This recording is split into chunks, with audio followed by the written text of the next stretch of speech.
Idea clave 1. El mapa del agua en nuestro cuerpo. ¿Qué es el agua corporal y cuánto tenemos? El agua es el componente que más abunda en tu organismo. Si eres mujer, equivale más o menos a la mitad de tu peso, 50%.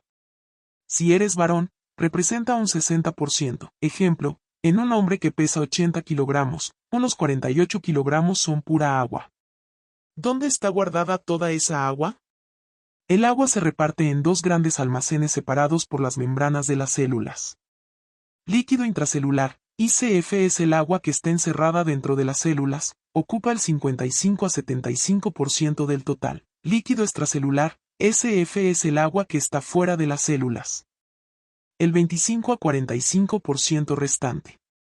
Este almacén exterior se subdivide en dos, la que viaja por las venas y arterias, intravascular / diagonal plasma, y la que baña a las células por fuera, intersticial, en una proporción de 1 a 3.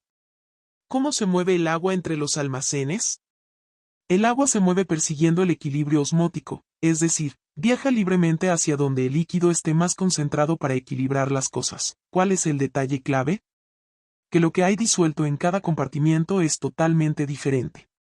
Fuera de las células, el ingrediente principal es el sodio, $Na acento circunflejo, y $, con sus acompañantes, cloruro y bicarbonato. Dentro de las células, los reyes son el potasio, $K acento circunflejo, y $, y los fosfatos, la tonicidad, los elementos que no pueden cruzar libremente la membrana, como el sodio afuera o el potasio adentro. Son los que retienen el agua en su lugar y definen la tonicidad. En cambio, sustancias como la urea entran y salen sin resistencia, por lo que son osmoles ineficaces, no mueven el agua. Idea clave 2. El sistema de alarma del cerebro, sed y vasopresina. Para estar sanos, la concentración de nuestra sangre debe mantenerse rígidamente entre 280 y 295 mOs / diagonal kg. ¿Qué es la vasopresina, AVP? Es una hormona, también llamada antidiurética, que funciona como el grifo de seguridad del cuerpo. ¿Dónde se fabrica y de dónde se libera? Se fabrica en unas neuronas especiales dentro del hipotálamo, en el cerebro, viaja por los cables de estas neuronas, axones, hasta la parte trasera de la glándula hipófisis, neurohipófisis, donde se almacena y se libera a la sangre cuando es necesario. ¿Cómo detecta el cuerpo que necesitas activar la alarma? En el cerebro hay una red de sensores llamados osmorreceptores que miden qué tan salada o concentrada está la sangre. Cuando la concentración sube y pasa un umbral de 285 mOs / diagonal kg, lo que significa que estás perdiendo agua y te estás deshidratando, los sensores se activan. ¿Cuál es la respuesta? Se disparan dos alarmas al mismo tiempo en forma lineal. El cerebro te genera una sed tremenda para que bebas agua y, en paralelo, empieza a soltar vasopresina a la sangre para bloquear la pérdida de agua en los riñones. ¿Cómo afecta el volumen de sangre a este sistema? Si estás hipovolémico, tienes poca sangre o estás deshidratado, el cerebro entra en pánico, baja el umbral de activación y vuelve la alarma mucho más sensible para liberar vasopresina ante el más mínimo cambio. Si estás hipervolémico, tienes líquido de más, el cerebro se relaja, sube el umbral y frena la hormona para que orines el exceso. Dato curioso, como la vasopresina dura solo de 10 a 20 minutos viva en la sangre, el cuerpo puede ajustar este equilibrio de forma ultra rápida. Idea clave 3. El trabajo del riñón, concentrar o diluir. ¿Cómo obedece el riñón a la vasopresina? Cuando la vasopresina viaja por la sangre, llega al riñón y se une a unos receptores llamados V2. Estos receptores están en las células principales del túbulo colector, la tubería final del riñón. Al unirse, desata una reacción química interna, activa el AMP cíclico y una herramienta llamada pKa, que da una orden clara: abran las compuertas de agua. ¿Cuáles son las compuertas de agua y cómo funcionan? Las compuertas se llaman acuaporinas gracias a la orden de la vasopresina. Unas compuertas llamadas acuaporina 2 se insertan en la pared de la tubería que da hacia la orina. Como la médula del riñón es un ambiente muy salado, gracias al reciclaje de sodio, cloruro y urea en partes como el asa de Henle, el agua es fuertemente atraída hacia afuera de la tubería. El agua atraviesa la célula y regresa a la sangre. ¿Cuál es el resultado en la orina? Depende totalmente de la presencia de esta hormona. Con vasopresina, Antidiuresis. El riñón recupera casi toda el agua filtrada. La orina sale muy concentrada y oscura. Puede alcanzar hasta 1200 mOs/kg, sin vasopresina. Las compuertas de Aquaporina II se quitan de la pared. El agua no puede escapar de la tubería y se pierde en el baño, produciendo una orina extremadamente diluida y clara, de entre 30 y 50 mOs/kg. ¿Cómo se aplica esto a una enfermedad? En la diabetes insípida, el cuerpo tiene un defecto en esta vía común final. Las compuertas de Aquaporina II no se insertan en la membrana, ya sea porque no hay vasopresina o porque el riñón no le hace caso, al no poder abrir las compuertas. El paciente no puede reabsorber el agua y orina litros y litros de agua completamente diluida al día, corriendo el riesgo de deshidratarse gravemente. Idea clave 1. El sodio como guardián del volumen de sangre. ¿Qué es la integridad circulatoria arterial y por qué importa? ¿Qué es el llenado correcto y la presión adecuada de tus arterias para asegurar que la sangre oxigenada llegue a bombearse con fuerza a los órganos vitales? Si la presión cae, los órganos fallan. ¿Cuál es la relación entre el sodio, $na y dólar, y el volumen de líquido? Y el sodio es expulsado activamente de las células por una bomba molecular, la AT pasa de sodio y potasio. Por esta razón, entre el 85% y 90% del sodio de tu cuerpo vive afuera de las células, en el espacio extracelular o SF. Y como el sodio actúa como un imán para el agua, el volumen total de líquido extracelular, SFV, depende directamente de cuánta sal total tengas en el cuerpo. Más sal afuera significa más volumen de agua retenida, menos sal significa pérdida de volumen. ¿Cómo maneja el riñón esta cantidad masiva de sal? Cada día, los riñones filtran una cantidad gigantesca de sal, casi 1.5 kilogramos de sal de mesa. Para no morir deshidratados, el riñón debe reciclar en sus tuberías, túbulos, el 99.6% de esa sal junto con el cloruro, Cl. Y el peligro, si el riñón comete un error milimétrico en este porcentaje, el cuerpo lo sufre inmediatamente. Un desajuste minúsculo provoca síndromes de edema, si retienes sal de más y te hinchas, o de hipovolemia, si dejas ir sal de más y te quedas sin presión. Idea clave 2. El recorrido y el ajuste fino del sodio. ¿Dónde y cómo se reabsorbe esa sal a lo largo del riñón? El reciclaje ocurre en estaciones muy bien organizadas dentro de la nefrona. Estación 1. Túbulo proximal. Realiza el trabajo pesado absorbiendo el 66% de la sal por mecanismos internos y entre las células. Aquí, la hormona angiotensina 2 y el sistema nervioso simpático aceleran la absorción para rescatar energía. Estación 2. Rama ascendente gruesa del ADL, tal. Absorbe otro 25 a 30% mediante un transportador llamado NKCC2, el cual es bloqueado por el famoso diurético furosemida. Estación 3. La zona de ajuste fino. Compuesta por el túbulo contorneado distal, DCT, y el conducto colector. El DCT absorbe un 5 a 10% mediante el transportador NCC, sensible a diuréticos tiacidas.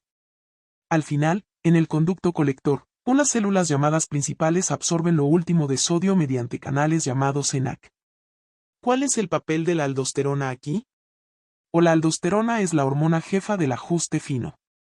Llega a la última estación y enciende los canales ENaC. Esto provoca que se absorba la última pizca de sodio hacia la sangre y, a cambio, obliga al riñón a tirar potasio por la orina. Idea clave 3. ¿El sistema de emergencia neurohumoral cómo detecta el cuerpo que las tuberías están vacías?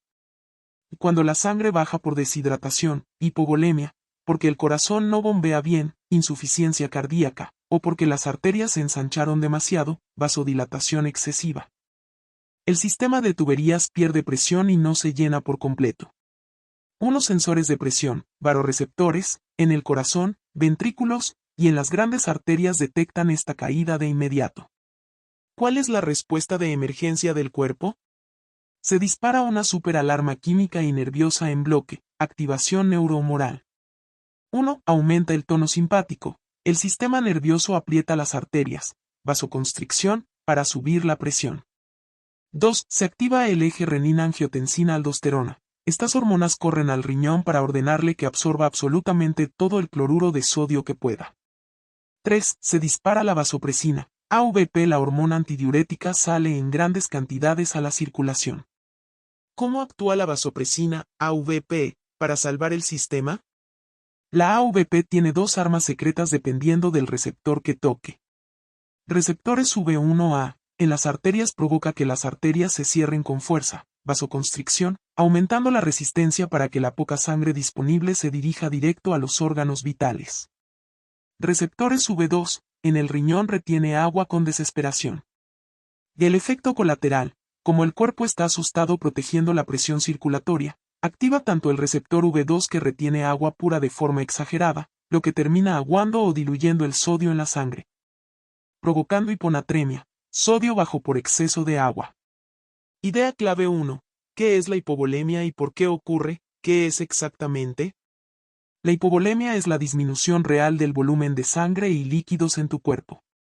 En términos sencillos, es un estado donde pierdes tanto agua como sodio, sal, al mismo tiempo, lo que hace que te quedes seco por fuera de las células, contracción del volumen extracelular. ¿Cómo se clasifica según su origen?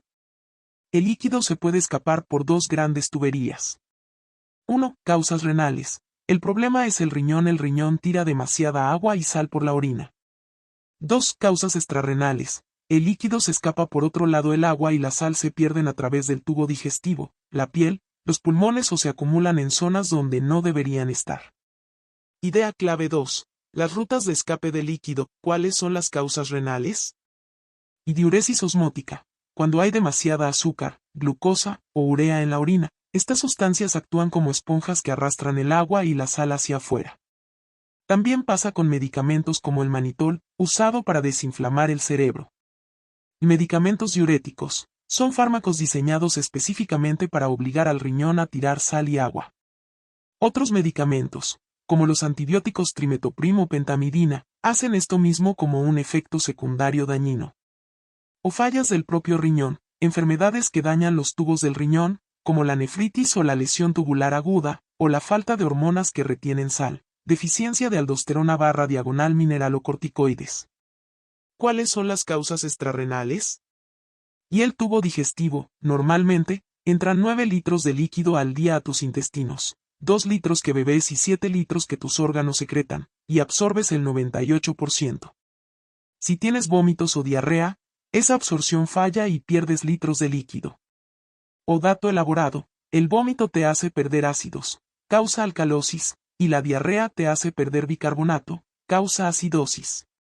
De la piel y los pulmones, pérdidas insensibles, cada día evaporas entre 500 y 650 ml de agua pura al respirar y sudar sin darte cuenta.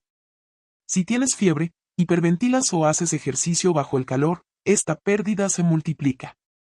Y el tercer espacio, a veces el líquido no sale del cuerpo, pero se esconde donde no sirve. Si se rompen las presiones, por quemaduras, sepsis o pancreatitis, el líquido de la sangre se fuga hacia el plano intersticial o el peritoneo, abdomen, vaciando tus venas. Idea clave 3. ¿Cómo se detecta y cuál es el diagnóstico? ¿Cuáles son los síntomas y signos en el paciente? Y síntomas leves, fatiga, debilidad, mucha sed y mareo al ponerse de pie, mareo postural. Y signos físicos confiables, el truco médico, los médicos buscan la taquicardia ortostática, el corazón acelera más de 15 a 20 latidos por minuto al pararse, y la hipotensión ortostática. La presión arterial cae más de 10 a 20 milímetros Hg al ponerse de pie. También se nota la presión de la vena yugular del cuello muy baja. O casos graves, choque hipovolémico si la pérdida es masiva, el paciente entra en choque, piel fría y azulada, cianosis, confusión mental, pulso rapidísimo, presión por los suelos y deja de orinar, oliguria. ¿Cómo ayuda el laboratorio a confirmar la sospecha? Y en la sangre, sube la creatinina y el nitrógeno ureico, BUN, porque al riñón no le llega suficiente sangre para filtrar.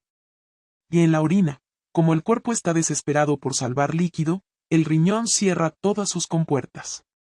Por eso, la orina de un paciente deshidratado suele tener muy poco sodio, menos de 20 ml, y estar muy concentrada, más de 450 mOs/kg, intentando retener el agua. Idea clave 4. ¿Cómo se trata la hipovolemia? ¿Cuál es la estrategia de tratamiento? El objetivo es devolverle al cuerpo la normovolemia, su nivel de agua normal y frenar las pérdidas. Y si es leve, se soluciona simplemente con hidratación oral, suero oral y comida normal. Y si es grave, se necesita terapia intravenosa, suero por la vena, y el tipo de líquido se elige según lo que se haya perdido. O solución salina normal, NaCl al 0.9% es la reina de la reanimación si el paciente tiene el sodio normal o bajo. Es isotónica, tiene la misma concentración que la sangre. O solución glucosada, azúcar al 5%, o salina hipotónica. Se usa si el paciente perdió solo agua, como en la diabetes insípida, y su sangre está demasiado concentrada en sal, hipernatremia. O solución con bicarbonato, se añade si el paciente tiene acidosis debido a una diarrea severa. O transfusión de sangre, reservada exclusivamente si la hipovolemia fue causada por una hemorragia severa o anemia grave.